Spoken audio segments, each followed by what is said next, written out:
At one point, I remember being like, they were missing a judge, and I hadn't judged any events yet. And I remember Lenny ESPN go, "Yo, get the HipHopDX kid to judge." And I'm like, "Holy shit, this guy actually knows who I am." Pin it up, pin it up. So, what is it, like October 2007? That's when you start working at HipHopDX? Yeah, I'd say it's like maybe late 2006, early 2007. Your I LinkedIn think is that I think October 2007, so I don't know. that might have been, yeah, that might have been full time, because what happened is I got an internship, right? They had this thing, do you want an internship? And the reason I knew about it is because HipHopDX was the only hip hop website I would go to for news. I visited All Hip Hop. I think it's always been All Hip Hop. I feel like they changed their name, maybe not. But It was all hip hop, and there was SOHH too, right? yes, there's Yeah. SOHH. A lot more came after that too, dude. Yeah. But I think at that time it was those main ones. But I always liked DX because it, like, I think it was like brown and just like had this like cool, like organic, like just The dope aesthetic hip of hop. it. Yeah, everything just made sense to me. So I saw that they had posted something, I think, on the website or somewhere, like, we're looking for interns. So I'm like, fuck it. I'll send in my thing. I have no music industry experience, no media experience, no journalism experience, no college degree, bro. I'm just like, yeah. So the dude hit me back. His name was Paul. Forget his last name now, but super dope dude. Shout out to you, Paul, for giving me a shot. And he basically was just like, yeah, like, this isn't a super structured thing. I remember it like not being like, you had to do this. You know what I mean? There wasn't any crazy login to do shit. And like, all we had to do was, they're like, give us your address. We'll send you some merch. I think they give me a shirt or two, flyers, CDs, stuff like that. And we're like, just hit the town and tell people about HipHopDX. I'm like, what you got to understand, at this point in my life, I had no more Office Max. I had a car, and Philly was right there, dude. So I went out every single night and found events to go to. And I ended up finding different beat battles. I have different just open mics. And I would just go there. I'd run into Petey Crack. Hey, Petey Crack, you want to hold this HipHopDX flyer and get a picture? Sure, man. Boom. Now I got a picture with Petey Crack promoting HipHopDX. Hey, Freeway, dude, every time I was out, I'd see somebody be able to get a quick, what's up, picture, get them to hold the flyer. They would be like, oh, yeah, I heard of that. Like, so they're cool. So what I did is I went back to the internship while everybody else was just like posting pictures of like their friends and just like some people at some events. And it was cool. Like, they were doing a thing. But I came in with all that, plus all these big rappers from Philly at that time holding it. So they're like, whoa, hey, man, we want to talk to you more. And that's how it started, dude. And then eventually we talked, did it for a few more months. And then, yeah, they hired me as a part-time, I don't even remember what my role was, part-time something. And that's kind of how it started, man. So I was living off severance, part-time DX money, and unemployment. And then when the severance ran out, woo, man, DX part-time money and unemployment, that was close, man. That was like, let me go check my change drawer to see if I have enough gas to get to the show tonight. Oh shit. But you made it work. You made it work, bro. So those were very interesting times, but defining times, because eventually I would be out so much, people started being like, oh, that's the HipHopDX dude. So then I started going to beat battles. And I don't know if you've ever heard of I Standard Producers. It was a big beat battle producer event that one of my good friends, who unfortunately passed away about a year and a half ago, named Jay Hatch, um, that he put together. I didn't know him at this time. And we were at, so my boy owned, his parents, or his dad owned a pizza shop. It was like right outside of Philly in a town called Jenkintown. It's literally 10 minutes out of about uptown North Philly. And one day they came into our pizza shop. I don't remember why, but we were in there chilling. And they're like, oh, and like, I think my boy was talking about making beats, and they overheard it. Like, oh, you make beats? Oh, we have this producer thing. So you had to pay to get into it. It was, that time when you had to pay to play. It's all good. And so my boy's like, I paid. I'm going to do this. And he's like, can you come and be my manager and represent me? I'm like, yeah, of course. What the fuck I'm doing? I'm like, cool, let's go. So we went, and that's when I met Jay Hatch and the I Standard Producer people in Don Napoli. That was the crew. What So about Rob Schwartz? Wasn't he there too? he was there too. So yeah, if you want to talk about Rob, I think I probably met Rob in one of the first or second nights ever going. Yeah, man. I've known Yeah, Rob for from a Who Mag. long, yeah, who Mag. He was there shooting content. A lot of things started from that area, man. But it got to the point over time, that producer won, by the way. He first place. So then they're like, They're like, "Oh, okay, nice to meet you." That was it. So then my other producer friend was like, "Think I should do that shit?" I'm like, "Yeah, do it." He did it. He did it Think I again. should do that? He did it. He won. So that at this point, the J Hat sees me. He's like, "Bro, isn't this the second time in the last 3 months your producers have won?" He's like, "Who the fuck are you?" I'm like, "Oh, I'm just bringing my boys. These are all people I grew up with, like in my neighborhood. It's like not like I'm finding producers from all over the world and bringing them in." I'm like, "These are my homies." Like, I don't know. So they're like, "All right." So I was like, "I got one more producer, and he's actually the best one in my opinion." They're like, "What?" I'm like, "Yeah." So brought him through like 3 months later because I think they did them quarterly, the events. They weren't every month. He won, bro. Not only did he win, I think it was Amadeus was there, who's a really dope producer, who's been in the game for a while. He took off his chain. It was either him or someone else, took off their chain and put it around my boy's neck, and we're like, "Bro, you got this." My boy fucking smoked everybody. So at this point, they were just like, "Who are you, dude? Like, are you just breeding producers in your backyard?" I'm like, "No, these are my friends." They're like, "What?" So they invited me to New York, started doing meetings with them, telling them, and then that's like this was just to be clear, this is like right around this time is when I was started to do the internship. I wasn't at DX full time, so I told them, "Yo, I'm working at DX," and a lot of these events I would get pictures from there because there were so many people there. Right? I would get different artists and A&Rs and all sorts of people that DX knew who they were. Like, "Oh shit! Like you're talking to them?" Like, "Yeah." So basically, I just started going to their events. I would go up to New York, bring my producers, just go and listen to producers, drive up to New York 10 PM, drive home 4 AM, like, multiple times a week, and just start building with them, doing the DX shit, and it got to the point over time when I'm sure you know who Lenny S is, one of the Right. biggest A&Rs industry execs out there, with Rock Nation, and obviously he was with Jay back then. At one point, I remember being like, they were missing a judge, and I hadn't judged any events yet. And I remember Lenny S being going, "Yo, get the HipHopDX kid to judge." And I'm like, "Holy shit, this guy actually knows who I am." But he knew he has the HipHopDX kid. So I ended up judging an event with Lenny S and somebody else, and they're giving their critique. I'm like, "Oh, yeah, fuck, I don't know what to say." I'm just like, "Yo, I could hear so and so on this," and they were like, "Yeah, yeah."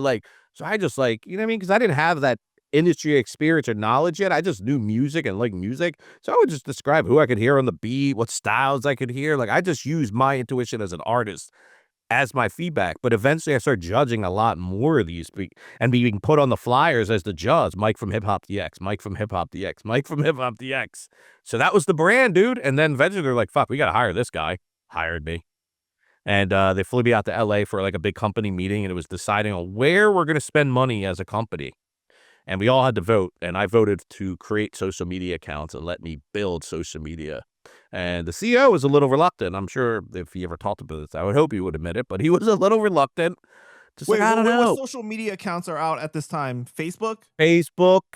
MySpace? Yes.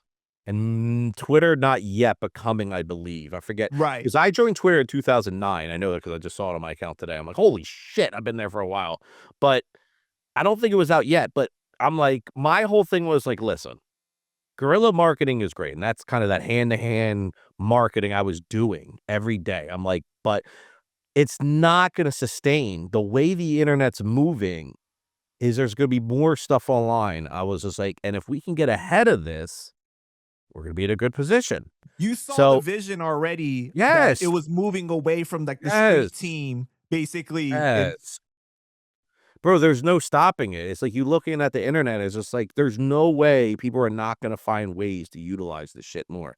So everyone in the company actually surprisingly was like gave me a vote. I think everyone got like 2 or 3 votes and there was like 6 things we could pick from. I forget the exact formula. It was a while ago, bro. 20 years ago, right? So it's like but that was kind of what it was, and surprisingly, everyone voted on that, and so they're always like, "Alright," he's like, "I'm on board, like, let's do this," and I'm not saying that changed everything, but bro, once we got social media going and Facebook, and then obviously Twitter is the real one that blew us up, like, dude, we were killing it, and the most important thing is building that community, right? If you don't build that community, it's you can't just post shit, like, and just hope people interact with it. The idea was to build with the community, have conversations about the best mixtape that came out, have conversations about who the top 5 lyricists, like and you have these conversations, that stuff wasn't really happening online in a social aspect at the time. It sounds crazy, but it wasn't. So that's what well, we I mean, did. there was forums, But then like it's like the era that you're talking about, you started getting into like the blog era, right? Yep. Yep. And then And that's where like things really changed. I feel like that's where you really started to have that community that you're talking about. yeah, man. And what I also realized to bring up forums, I feel like it was slightly after, like 2009-ish, maybe. But that's when I started really, maybe it was 2008, but I started really using obviously Reddit, the Reddit hip hop heads thread. There's a site called Slums Boxton or just Boxton that I've been on, the same thing probably for 20 years.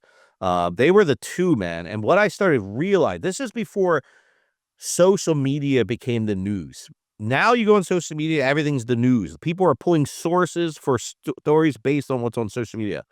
But back then, that's not what social media was. But forums were starting to become the news, I noticed. So I would get a lot of content from forums and then recycle it in a way where it was tying in DX, like, or whatever it was. Like, hey, new song from Black Thought today. Like, let's debate his top 5 songs, like, or top 5 verses. Like, you would tie that together, turn into a really cool discussion. But at the end of the day, it's sending people to the site and getting traffic on that new song that he put out or new album or whatever it was. So, but a lot of times, these forums are actually getting the news because before social media too, if they're so you say someone's at a concert and back in the DMX and a DMX hits a fan in the head with a bottle. Bro, you know who's gonna post that shit first? Nowadays, it's social media. But back then, forums. Yo, I'm at the Yep. DMX show. I just saw him hit some dude with a bottle. Yep. It doesn't hit. No one thought, "Oh, let me take that to Twitter." So I would take that stuff and then formulate content, its own content. Obviously, I passed to the DX editorial team. Hey, this is a story. DMX just whacked some guy with a bottle. Like, we probably want to report on that. As crazy as it sounds, people want to read about that. But also, you can turn that into a piece of social media content as well. And that's kind of what the goal was. The forums are actually really big. And I actually still do this to this day. I'm so active in these places, posting content, interacting with content, because I think they're really good places to be on. But social media's changed so much, dude.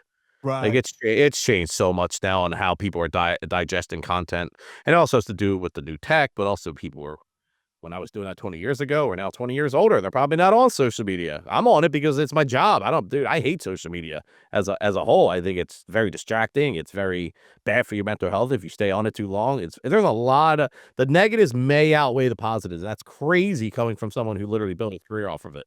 So it's I get what I'm saying. You know what I mean? Like it's But for you, when you were doing that during that pivotal time, it must have been so exciting because it was yeah, like brand new. You know what I mean? Like, bro. It was probably the one of the greatest feelings ever because it finally felt like I found what I was destined to be. Like, I know that this might sound dramatic, but it was like all this is I love computers. That's why I went to school for a year for that.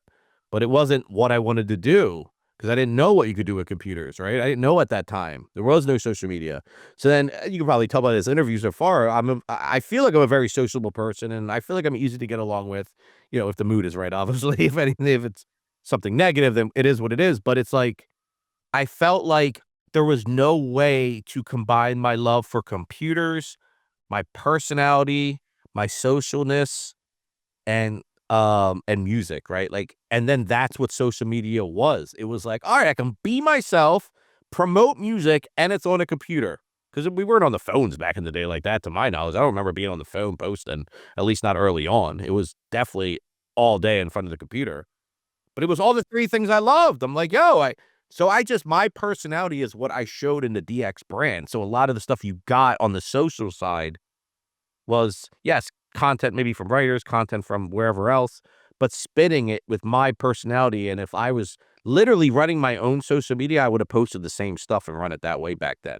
So I was able to do that and kinda build that my own brand through another brand, over time, because that's a I probably taught that almost every blog and site over the years when I was at DX and then after I left about, "Hey, do you wanna come work with us?" Because like, that I was known as the social media guy in hip hop media. You wanna get your social media up, talk to that guy. That's how it was. Obviously, I can't say that now because I don't do that anymore, and it's changed dramatically, but that's what I was known for. But again, that role didn't even exist, bro, when I was in high school a couple years earlier. Didn't even exist. but did you know when you saw it happening at that time at 2007, right? did you Mhm. know it was going to be as big as it is today? Or you just knew like, hey, we're kind of on the verge of something really exciting and Yeah, I don't wanna say I knew it was gonna be that big, but I knew it was something that was gonna grow to some extent. Um, I just didn't know how big, but I knew we had to be involved with it somehow. Because if not, you're gonna get left behind. right, because like you said, the internet still was a place where you had to be in front of the computer almost, right? It wasn't to the iPhone level yet. Like that was like a couple years later, right? You had the sidekick phones and stuff, but it wasn't like to this level where you're just constantly on your, on the internet on a mobile on a device like that. It wasn't like that yet. No. It was much more computer based. What did we use? I'm trying to think the program we used. I can't remember, but we used a program that you could schedule things out but I only would use that for scheduled stuff. I would actually be in the comments in the feed interacting with people real time. And even when it got to mobile and you were able to go on mobile and do a lot of these things, it's still great. Hey, I gotta go do this really quick, but God forbid I'm out and something crazy happens, I could still be right on it. The access was still right there. But yeah, in the beginning, it was all computer stuff, man. Right. Uh, which I still like to this day. I actually respond on Instagram on the computer. I use the Yeah, desktop. me Like, I too. don't.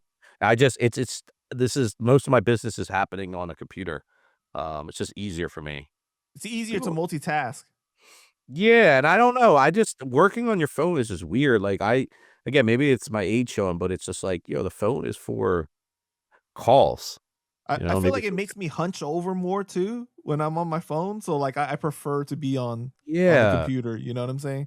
Facts, man. So yeah, that's kind of how everything started and how DX took off. And dude, if you look at the DX's history, and in no way, shape, or form am I trying to say like, oh, this is all because of me, but what? No, I definitely want to make that clear. Someone might Right, take it right. the wrong way. No, because you know the comments, you know how people are like, "Oh, this guy's gonna try to Yeah, say like like, look at this arrogant asshole. Like, and that's fine. You can call me that. It's all, but no, what I'm saying is, I think everybody who was there at that time will admit it was a huge help and increase. But I will immediately say, if it wasn't for these amazing writers and editors and other people within the company, then I wouldn't even have a shot or even have content to be able to market and talk to the community with. So, dude, I give my flowers to everybody because without them, I wouldn't be there. But if you look at DX's history, and this has to do again with everybody that was there, dude, it was like the glory years. 2006, 7, 8, 9, 10. You go look at every VH1 award, BET award, MTV award. Dude, DX was winning, or if not coming in second, looking at those complex lists and different, or whatever they had back then, lists coming out of like top media outlets. Dude, we were up there in the top. Like it was the glory years. There were people getting signed to deals. Now, they're probably getting put in really shitty deals. I don't know at that time because I wasn't involved with that business side. But there was people getting put in deals from having a song on the front page of HipHopDX. Like that, blogs were breaking artists, dude, at that time. So it was a lot of shady shit going on with some different places that were doing pay to play and you know what I mean, all that. So we never did any of that. And there's a lot of other good places out there like DJ Booth and Two Dope Boys and like who actually used to work at Hip Hop DX. But a lot of other great blogs and places that came from it that did things right. But there was some shady shit going on. But dude, you got on the front page of Hip Hop DX. If you weren't getting signed, you were definitely getting calls from labels though to come have because they would be like, you're on the front page and it's doing numbers. Like that's telling us you're gonna be able to sell and be able to make money. Right.